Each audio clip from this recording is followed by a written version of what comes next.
E assim a gente começa aqui a nossa aula sobre reencarnação. Hoje a gente vai falar do rei Shaul, o Emorá Chamuel e de Rambam.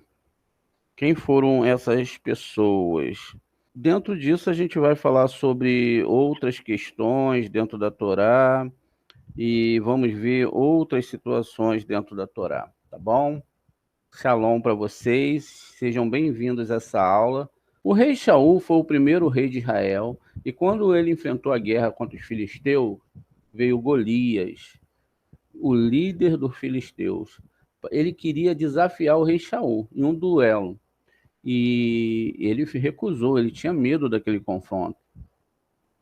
Então ele foi falar lá no reino de Israel, entre os soldados, se existiria ali alguém, né, um bravo guerreiro que quisesse lutar contra Golias e que ele receberia a filha do rei Shaul e também muito dinheiro se ele fizesse isso.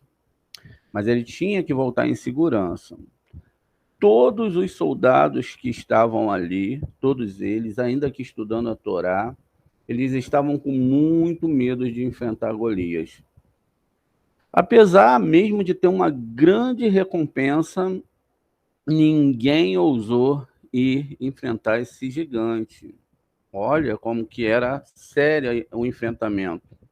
Até que um dia veio um jovem chamado Davi.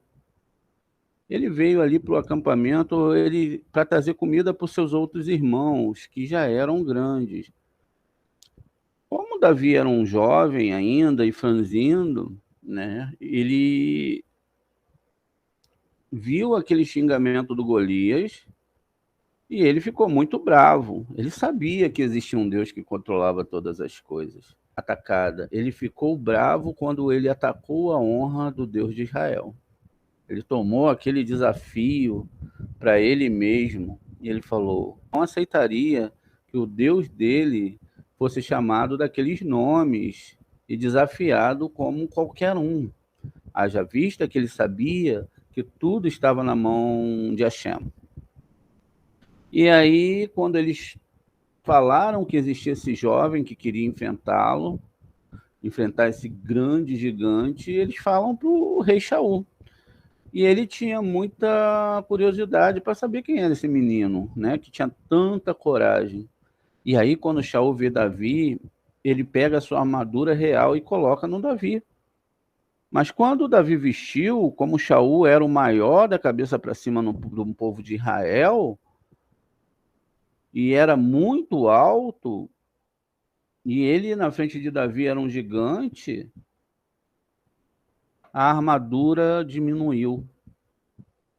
Ou seja, ela era enorme do tamanho de Shaul, mas quando ele botou em Davi, a armadura diminuiu.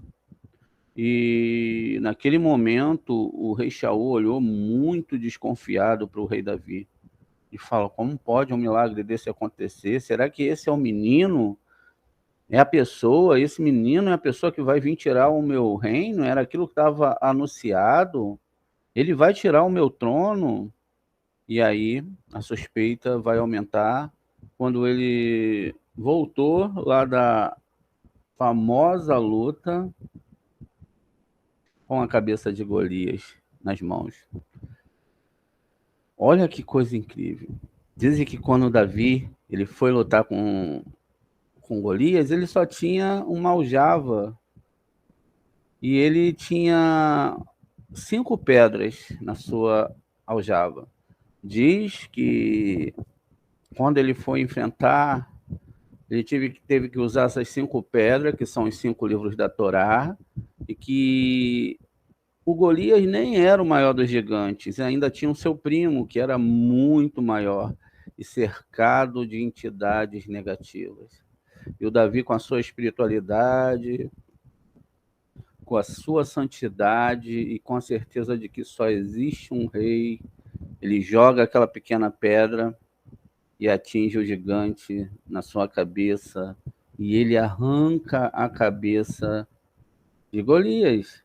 Assim como aconteceu na história de Esav, quando a cabeça é arrancada e ele vai discutir sobre a cova de Marpela, existe uma história ali, um Midrash, que fala que a cabeça de Esav foi arrancada e caiu dentro da cova de Marpela. E assim também aconteceu. Muito bem. Quando tudo isso acontece, ele volta, então, com a cabeça ali para o rei Shaul, e o rei Shaul começa a ficar preocupada, né? E quando ele volta ali, Shaul tem uma grande suspeita de que realmente esse menino não era qualquer pessoa, e que ele tinha uma configuração muito profunda. Depois disso, o rei Shaul sofreu ataques depressivos e demoníacos. E os seus conselheiros, eles recomendaram que te trouxesse um jovem para ele tocar uma harpa que animaria e curaria o seu estado de ânimo. Então, toda vez que o espírito vinha atacar Shaul, o rei Davi pegava a sua harpa e ele então falava algumas palavras, algumas chaves em hebraico, e aquele espírito ele não maltratava mais o rei Shaul. E assim era. Com isso, ele vai escolher o rei Davi como seu guardião, já que o Davi sempre tocava essas canções, tocava essa harpa com essas chaves hebraicas e com esses nomes hebraicos, e ele sabia a nota certa para afugentar essas forças. Com isso, o rei Shaul ele vai renegar a sua promessa, não vai pagar o dinheiro que ele devia a Davi. E atrasou por um longo tempo de Davi casar com a sua filha. Até que, depois de muito tempo, esse casamento vai acontecer. E o Davi, ele depois dessa dificuldade toda, ele vai casar com a Mical. E a Mical, que é a filha mais nova do rei Shaul, ela é uma benjamita. Shaul e a sua filha, eles são da tribo de Benjamim, justamente porque Benjamim foi a única tribo que não se prostrou perante Esav. Então, o primeiro rei de Israel é um benjamita, a esposa do rei Davi também, a primeira esposa é uma benjamita, e o Beit Hamikdash, que é o templo sagrado, vai ser construído nas terras de Benjamim. Muito bem. E com isso, então, vai começar a acontecer um monte de problemas envolvendo o rei Davi com o rei Shaul, porque ele vai receber essa força dos céus, e ele que vai ser o rei de Israel. E o Shaul agora vai começar uma perseguição incansável para ter a cabeça de Davi. Então ele vai trazer com que Davi ele fuja constantemente de um lugar para o outro, e sempre ele vai ter aquela ameaça de morte. Vai chegar uma hora, isso ali na 1 Samuel 21, que o Davi ele vai pedir ajuda dos Kohanim de 9. E o rei Shaul vai descobrir isso, que ele estava indo lá ficar com essas pessoas, e ele manda matar todos os sacerdotes de 9. Olha que coisa interessante que o Midrash traz para nós. Quando o Eterno mandou que Shaul adentrasse nas cidades e matasse todas as pessoas e não trouxesse nada, inclusive o gado e todas as coisas, ele pensou, olha, eu não vou matar todos esses animais, isso pode alimentar muita gente, também não vou matar aqui os líderes, nem o rei maior, porque eu não sou um assassino. Imagina, eu vou quebrar a Torá como um assassino. E lá na frente ele acaba matando um monte de sacerdotes do Eterno. Quando ele faz isso, então, no final de tudo, quando chega o final da sua vida, ele estava indo enfrentar uma cidade, uma luta contra os filisteus. E com isso ele tenta, né, consertar os cões antes de chegar nessa guerra. Ele vê que o peitoral não vai responder para ele, nem Urim, nem o Tumim. E assim ele fica muito desapontado, porque ele viu que Hashem já não mantinha contato mais com ele e que ele havia perdido ali o contato com a divindade. Com isso, ele perdeu o contato com os profetas e com todo mundo. E ele fica desesperado, porque ele está em guerra, e aí ele teve que buscar outros caminhos. Ele foi até uma médium, uma bruxa. E essa bruxa, ela vai fazer aquilo que nós conhecemos hoje, que acontecem aí nas outras religiões. Eles vão convocar um espírito. Ele é específico ao falar para ela chamar o espírito de Chamuel. Ele queria saber qual o resultado que teria na guerra. E isso era um pecado grave, porque a Torá proíbe de você consultar qualquer tipo de espírito, mas não proíbe que um espírito venha e se comunique com você. E aí ela vai chamar a alma do profeta. Nós sabemos, através da parte plural que existe na conversa que tem ali entre ele e essa médium, que na verdade veio não só Chamuel, mas também a alma de Moshe estava ali. E Chamuel fica muito bravo porque ele foi levantado do seu sono e foi obrigado a participar de um rito que não é sagrado. Mas ele vai dar algumas notícias para ele, uma notícia boa e outra ruim. Guarde essa parte, que mais na frente nós falaremos sobre isso. A primeira foi ruim. Ele disse que no dia seguinte, durante a batalha, ele iria morrer. Ou seja, a vida, como ele conhecia, acabaria. A segunda notícia era boa, que por conta de tanta techuvá que ele fez e do arrependimento por seus atos, ele não iria para o inferno, mas para o paraíso, mesmo que ele tivesse ainda para consertar. A gente sabe que partes da alma desce, algumas partes ficam guardadas no Gan Eden. A gente pode ver também, no segmento da história de Shaul, que vai ter uma hora que ele é atacado por espíritos negativos. Mas vai ter uma hora que ele vai estar no meio dos sábios de Torá, dos profetas, profetizando. Então isso acontece, muitas pessoas não entendem como isso acontece ou por que acontece.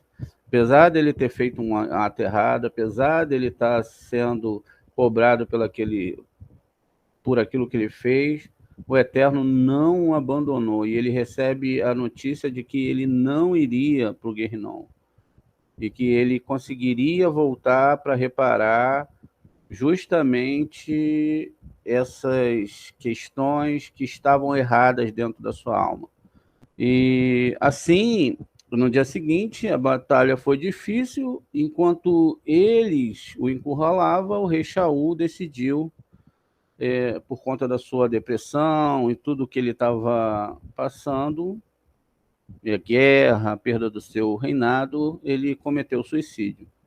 Vamos resumir aqui quais são as tarefas de reparação das almas do rei Shaul.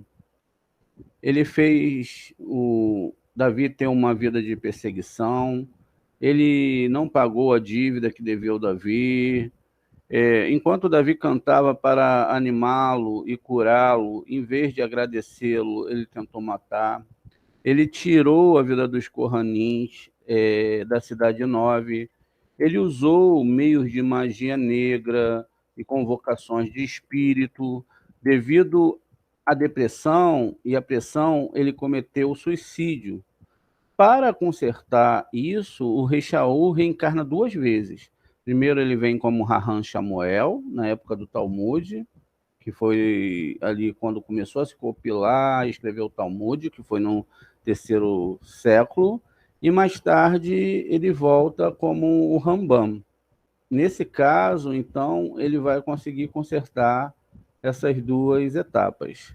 Vamos ver a primeira parte aqui. O Emorá Shemuel, que foi alguém que escrevia o Talmud e tinha um grande conhecimento de Torá. O Rebbe Shamuel foi um dos primeiros da geração de Moraitas, rabino dos tempos talmúdicos. Ele foi o rabino-chefe da Yeshivá, próximo ao início do século III, e foi um dos grandes rabinos que deixaram a marca em toda a Torá oral. Lá terá sempre observações desse Emorá. Com isso, ele também era médico e um grande astrônomo. O Talmud nos diz que Samuel foi quem fez feliz o rei persa Shervur, conhecido como Shapur I. Ele reinou ali no ano de 241 a 247 da Era Comum. Samuel era um Raham. Então, um Raham é uma pessoa que é sábia. Ele dançava diante do rei, jogando um copo de vinho, sem derrubar uma gota. A gente sabe que toda vez que a gente cita vinho, gota, a gente está falando dos segredos da Torá. E o que deixou muito feliz o rei o acalmou de sua depressão. Com isso, o rei Shaul reparou o que ele fez ao jovem Davi, que fez tudo para animá-lo e curá-lo de uma depressão. Para reparar o ato de ter tirado a vida dos Kohanim de 9, por terem ajudado a Davi, o rei Saul retorna em Samuel, que era um Kohen e uma de suas profissões era ser um excelente médico. E como médico, ele salvou a vida de doentes, reparando assim o fato de ter tirado a vida dos Kohanins. É curioso que uma das histórias famosas no Talmud, onde Shemuel agiu como bom médico, foi quando ele curou o Rebbe, de quem nós falamos em aulas passadas. O Rebbe era o presidente Rabi Yehudá. Ele era presidente de uma yeshivá, de uma sinagoga, que justamente era o descendente do rei Davi. E já que em sua vida anterior o rei Shaul dificultou a vida de Davi, nessa vida Shaul melhora a vida de Rebe, o descendente do rei Davi.